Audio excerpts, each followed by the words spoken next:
Hey, this is Tom from Nextiva. In this quick feature video, we'll talk about what a conference bridge is and how it works. Conference calls are a great way to collaborate and keep teams on the same page.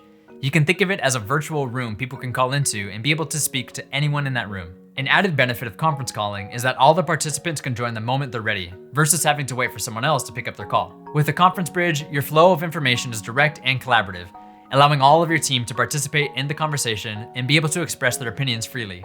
The conference bridge is also protected by a 6-digit conference ID that you enter when dialing into the conference. It's actually quite simple to get your own conference bridge. Nextiva Voice makes it easy to access through the client login.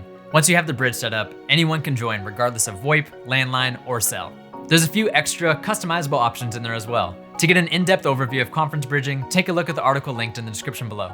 Conference bridges are an essential business tool for teams with remote employees and business partners. If you want to see how conference bridging can improve your day-to-day business, visit nextiva.com. And if you want to learn more about connected communications, be sure to subscribe to the Nextiva YouTube channel and turn on notifications to stay in the loop.